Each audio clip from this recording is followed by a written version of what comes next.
안녕하세요. 매일 새로운 사연을 전하는 읽어주는 사연 라디오입니다. 구독과 좋아요, 많은 공유 부탁드립니다. 오늘의 사연 시작하겠습니다. 안녕하세요. 저는 결혼을 앞두고 있던 30대 후반의 여성입니다. 원래는 결혼 생각이 없었는데 뒤늦게 남편을 만나 결혼을 계획하게 되었어요. 늦게 만난 만큼 남들보다 더 행복하게 살고 싶었고 남편과 제가 백년해로 할 줄 알았습니다. 하지만 남편의 충격적인 정체에 저는 결국 이 결혼 생활의 종지부를 찍을 수밖에 없었어요. 중소기업에서 격리로 15년 일을 했습니다. 집에 돈이 없어서 대학은 진학하지 못했어요. 제 밑으로 남동생 둘이나 있었거든요. 원래는 공부에 워낙 욕심이 있었기에 어떻게든 대학에 가고 싶었지만 힘들어하는 부모님을 보고 있자니 고집을 피울 수가 없었습니다. 그렇게 고등학교를 졸업하고 바로 사회생활에 뛰어들게 되었어요. 솔직히 격리로 일하며 벌었던 돈 대부분은 다시 친정으로 들어갔습니다. 친정아버지는 몸이 안 좋으셨고 불행인지 다행인지 남동생들은 공부를 잘했기 때문에 학비다 뭐다 계속해서 돈이 필요했거든요. 그래도 그 점에 있어서 한 번도 불만을 갖거나 불평을 해본 적은 없습니다. 제 성격이 그래요. 싫은 소리 한다고 상황이 어떻게 달라지는 것도 아닌데 뭐하러 해서 주변 사람들 마음까지 아프게 하나 싶은 거지요. 하지만 살다 보니 때로는 그렇게 해야 하는 경우도 있더라고요. 제가 아프다 소리를 안 하면 다들 제가 괜찮은 줄 아니까요. 아무튼 그렇게 일만 하다 보니 연애도 제대로 못 해보고 나이가 35을 넘어갔습니다. 그나마 간간히 들어오던 소개 자리도 35이 넘어가니 거의 끊기다시피 했고요. 그런 와중에도 사람들은 저한테 왜 결혼 안 하냐, 시집 안 가냐 물어봤자 답도 없는 질문을 해대니 너무 스트레스를 받았습니다. 결국 공황장애 진단을 받고 회사를 그만뒀습니다. 그때 처음으로 제 자신을 위해 시간을 쓰게 되었어요. 다행히 동생 둘 다 누나에 대한 고마움을 아는 녀석들이라서 자기들이 도와줄 테니 당분간 아무런 걱정하지 말고 누나만의 시간을 가지라 하더군요. 친정 부모님도 그동안 제가 애 많이 썼다 해주셨고요. 알아달라고 했던 일은 아니지만 그래도 가족들이 제 희생을 알아주고 인정해주니 큰 위로가 되었습니다. 그렇게 저는 회사를 관두고 공부를 시작했습니다. 현실적으로 대학교를 가기는 어려웠기에 공무원 시험을 준비했어요. 그리고 다행히 1년의 수험생활 끝에 합격을 하게 되었습니다. 다른 사람들은 공무원 합격을 했을 때 어떤 감정을 느끼는지 모르겠지만 전 드디어 혼자 살아도 괜찮다, 이제 걱정이 없다 뭐 그런 생각을 했습니다. 이 시기에는 이미 결혼에 대한 미련이 없었거든요. 그렇게 공무원 시험에 합격하고 얼마 지나지 않아 지인을 통해 지금의 남편을 소개받았습니다. 저보다 2살 어린 남편은 저처럼 오랜 시간 동안 일만 하느라 연애도 못 해보고 장가도 가지 못했다면서 저에게 적극적으로 다가왔습니다. 호감 가는 외모에 유머러스한 성격, 그리고 믿음직한 말투까지 저 역시 금방 남편에게 마음의 문을 열었습니다. 남편과 저는 그해 1월에 알게 되었지만 금방 연인 사이로 발전하였고 그해 9월에 식을 올리자고 약속까지 하게 되었습니다. 남편에 대해서 조금 더 이야기를 해보자면 일단 직장의 경우 중소기업에서 과장으로 근무하고 있다고 했습니다. 대표가 자기 아버지인데 아버지가 사업을 물려받으려면 말단 사원부터 시작해서 하나씩 배워 올라와야 한다고 하셨답니다. 그래서 미국에서 대학원을 나온 뒤 한국으로 들어와 오로지 회사 생활에만 매달렸다고 하더라고요. 그 말을 듣곤 대단한 집념을 가진 사람이구나 싶으면서도 저보다 더 좋은 혼사 자리가 있었을 텐데 왜 만나지 않았나 싶었습니다. 제 말을 들은 남편은 자기는 그런 정략적인 결혼은 싫더랍니다. 자기의 조건과 상관없이 자기를 사랑해줄 여자를 찾았다면서 그게 바로 저라는 거예요. 제 기분 좋으라고 한 말인가 싶기도 했지만 계속 뭔가 꿍꿍이가 있다고 의심하는 것도 웃기잖아요. 어리석고 순진하게도 그 말을 믿었습니다.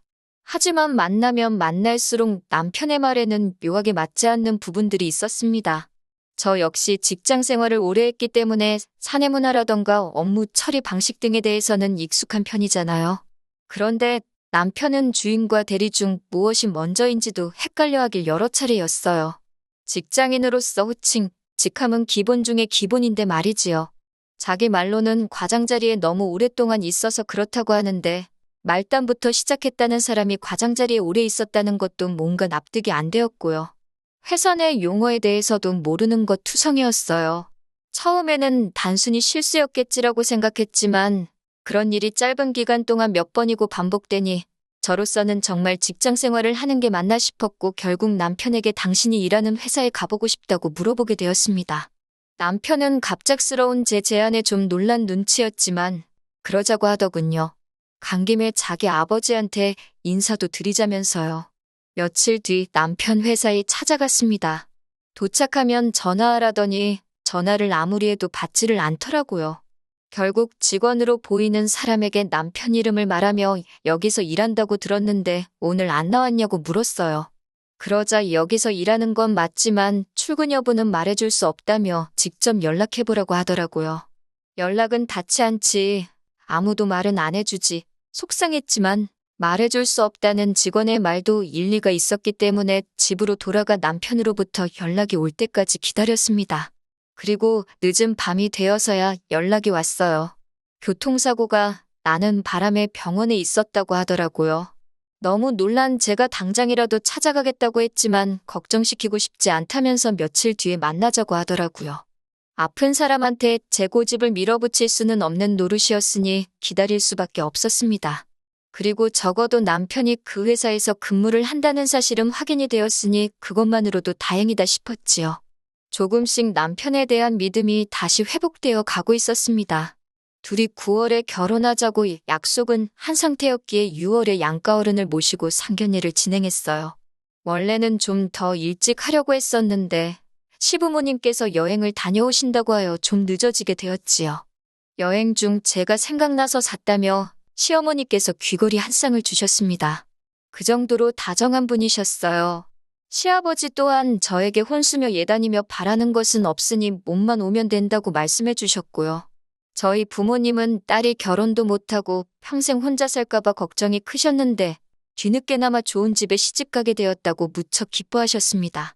저 또한 기다린 자에게 복이 있다더니 내 인생이 그런 건가 싶었고요. 상견례까지 무사히 마치고 나니 정말 제가 결혼한다는 사실이 현실로 느껴졌습니다. 백마탄 왕자를 기다리며 세월을 보낸 것은 아니었지만 저에겐 남편이 말 그대로 백마탄 왕자나 다름없었지요. 저희는 7월에 가까운 가족들을 모시고 약혼을 하기로 했고 9월에 정식으로 식을 올리기로 했습니다. 부끄러운 말이지만 늦은 나이에도 불구하고 남편은 아이를 무척 갖고 싶어 했어요. 저는 제 나이 때문에 마음을 접은 상태였고요. 하지만 계속해서 남편이 조금이라도 희망이 있을 때 같이 노력해주면 안 되겠냐고 물어왔고 차마 외면할 수가 없었습니다.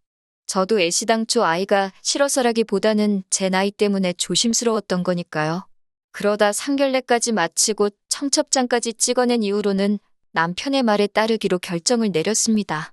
결혼을 계획 중이었으니 허락하지 않을 이유가 없다고 생각했어요. 그만큼 저는 우리 둘의 미래에 대해 확신이 있었습니다. 그리고 바로 저희 약혼식 날, 결혼식을 2달 정도 앞두었던 시점, 저는 남편에게 제 모든 것을 주었습니다. 지금 돌이켜보면 너무나 어리석은 선택이었기에 후회스러울 뿐이에요. 저희 가족과 시부모님, 그리고 각자의 가장 친한 친구까지 총 10명 정도의 사람이 모여 심플하게 약혼식을 치렀습니다. 남동생 둘은 요즘 세상에 약혼식까지 하는 집이 어디 있냐며 특이하다고 했어요. 저도 처음 약혼식 이야기가 나왔을 때 과하다는 생각을 잠시 하긴 했었기 때문에 동생들 의견에 어느 정도 동의를 했지요. 하지만 예비 시부모님께서 약혼식을 한다는 건 그만큼 이 결혼에 서로 진지한 마음이라는 걸 보여주는 절차라며 절대 생략할 수 없다 하셨거든요. 그리고 곧이어 신혼집도 사줄 거라며 대신 하루빨리 혼인신고를 했으면 좋겠다고 하셨습니다. 지금 생각해보면 예비 시부모님이 그렇게 서두는 데는 다 이유가 있었을 것이니 의심을 해볼 법도 했었는데 그때는 뭐에 콩깍지가 씌었는지 그저 저희 둘의 행복을 바라셔서 적극적으로 도와주시는 거라고만 믿었습니다. 혼인신고만 하면 집도 저희 둘 공동명의로 사줄 거라며 재촉을 하셨고 그렇게 저희는 결혼식을 1달 정도 앞두고 혼인신고까지 하게 되었어요. 약속대로 예비 시부모님께서는 서울에 있는 아파트를 마련해 주셨습니다. 하지만 공동명의로 해주시겠다던 집은 전세였고 말씀하시기를 요즘 회사 사정 때문에 자금이 묶여서 그렇다며 조금만 참으라고 하시더군요.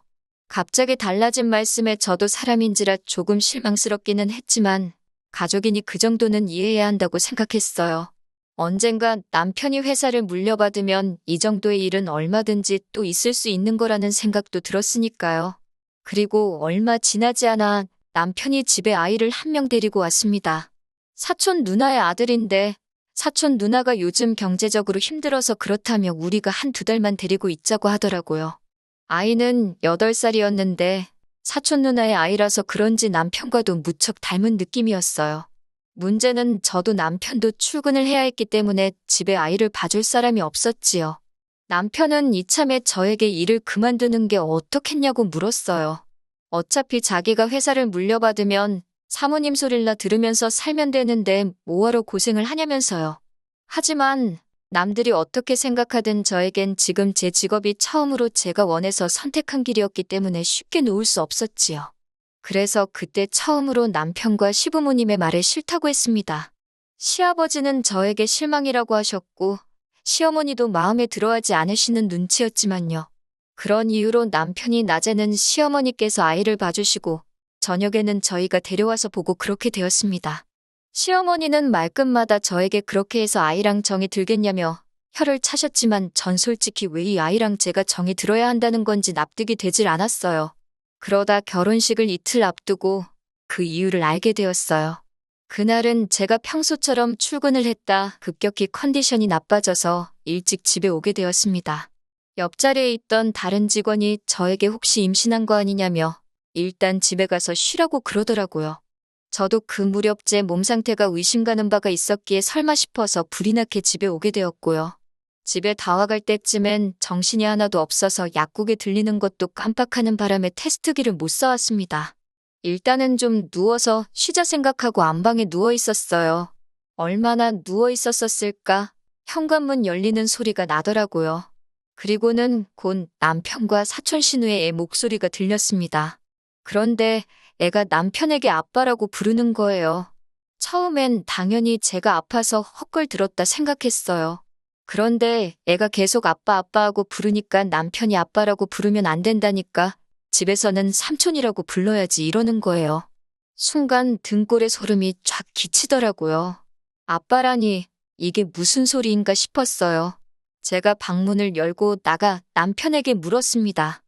아빠라는데 그게 무슨 소리냐고요. 아무래도 제가 아프기도 했고 예민해진 탓에 목소리가 좀 높게 나갔어요. 그러자 애가 무서웠는지 또다시 아빠 저 아줌마 무섭다면 남편 뒤로 숨더라고요. 아이는 거짓말을 못하잖아요. 직감적으로 알아챌 수밖에 없었습니다. 사촌 신우애가 아니라 남편의 아이라는 것을요. 저는 그 길로 바로 남편의 혼인관계 증명서를 확인하였고 충격적인 사실을 알게 되었습니다. 총각인 줄 알았던 남편은 결혼 생활을 10년이나 했던 이혼남이었어요. 저는 그 사실을 알고선 그 자리에서 쓰러지는 줄 알았습니다. 제가 왜 나를 속였냐고 물으니 남편은 제 앞에 무릎을 꿇고는 아이 엄마가 재혼을 한다며 아이를 데려가라는데 자기는 도저히 혼자 키울 자신이 없었대요. 그런 와중에 저를 알게 되었는데 동생들을 위해서 그토록 오랫동안 헌신했다는 사실을 듣고선 그렇다면 자기 자식도 친자식처럼 키워줄 거란 믿음이 생겼다나요. 그 말을 듣는데 억장이 무너지는 줄 알았습니다. 비로소 제 인생을 되찾았다고 생각했는데 그게 아니었으니까요. 남편은 바로 시부모님에게 연락을 드렸고 한두 시간도 채 되지 않아서 시부모님이 집으로 찾아오셨습니다. 시아버지께서는 이미 혼인신고까지 다 한마당에 어쩌겠냐며 저더러 이렇게 된 이상 마음 독하게 먹고 잘 살라고 하시는 거예요. 아버님께 어떻게 그런 말씀을 하실 수 있으시냐 물으니 내일 모레가 결혼식인데 그럼 얻기라도 할 거냐고 네 나이에 그런 옷 좀 만들어서 좋을 게 있겠냐고 오히려 저를 협박하시더군요. 그 와중에 시어머니는 당신이 미안하다며 이게 아니라는 걸 알면서도 두 남자를 말리지 못했다고 대신 평생 속죄하는 마음으로 저를 대할 테니 그냥 우리 원래 그랬던 것처럼 사이좋게 행복하게 살자 하셨습니다. 솔직히 말하면 화와 분노보다는 그냥 눈앞이 깜깜했습니다. 시아버지 말씀대로 결혼식이 내일 모레인데 혼인신고까지 다 한마당에 제가 무엇을 할 수 있을지 감이 안 오더라고요. 결국 시부모님이 돌아가시고 남편은 잠든 그 새벽에 미친 듯이 인터넷을 뒤졌습니다. 그리고는 혼인신고를 한 지 3개월 전이면 취소가 가능하다는 한 줄기 희망을 발견했어요. 저는 이튿날 아침 바로 변호사를 찾아갔습니다. 변호사는 사기로 인한 혼인신고인 만큼 취소가 가능할 거고 위자료도 받을 수 있을 거라며 저를 위로해 주었습니다. 남편 쪽 변호사는 남편이 저를 너무 사랑해서 사실을 밝히지 못했을 뿐 속이려는 의도는 없었다며 혼인 취소는 불가능하다고 주장했습니다. 하지만 결국 재판부에서 제가 입은 경제적, 정신적 피해와 고통을 인정하여 저에게 위자료 2천만 원을 지불하라는 판결을 내려주셨어요. 그렇게 저는 지옥의 문턱에서 다행히 빠져나올 수 있었습니다. 남편은 그 이후로도 저에게 그래도 저를 사랑했던 마음만큼은 진심이었다며 잘 생각해보고 다시 돌아와 달라고 했습니다. 하지만 저도 남편을 진심으로 사랑했었기에 더욱 더 돌아갈 수 없었습니다. 더 이상 그 무엇도 믿을 수 없었으니까요. 이 모든 사실들을 알게 된 제 두 남동생은 붕괴했고 동시에 자기들 때문에 제가 인생에서 너무 많은 것을 놓치고 희생하며 산 것에 대해 미안하다고 눈물을 보였습니다. 친정부모님도 한숨만 내쉬면서 능력 없는 당신들 탓이라고 미안하다 하셨고요. 그런 가족들의 모습을 보는 건 남편과 헤어지는 것보다 훨씬 더 가슴 아프고 속상한 일이었습니다. 벌써 1년도 더 된 이야기라서 지금은 마음이 많이 편해진 상태입니다. 죽을 만큼 매달리던 남편도 소문에 의하니 어떤 여자를 만나 결국 재혼에 성공한 것 같더군요. 그 여자는 남편의 과거를 알고 있는지 모르겠지만 이제 제가 나설 자리도 아니고 조금도 엮이고 싶지도 않네요. 저는 남편에게 받은 위자료로 대학에 가려고 합니다. 부족한 학비는 동생들이 도와주겠다며 누나가 해보고 싶은 거 더 늦기 전에 실컷 해보라고 응원해 주더라고요. 제 인생에 어쩌면 남편이나 결혼 같은 건 없을지도 모릅니다. 하지만 늦게나마 이렇게 제가 가고 싶던 그 길을 갈 수 있음에 감사한 마음입니다. 욕심내지 않고 작은 것들에 감사하며 살다 보면 또 좋은 날이 오지 않을까요? 긴 이야기 들어주셔서 감사합니다. 오늘의 사연은 여기까지입니다. 구독과 좋아요, 알람 설정해주시면 앞으로 더 좋은 사연으로 찾아오겠습니다. 감사합니다.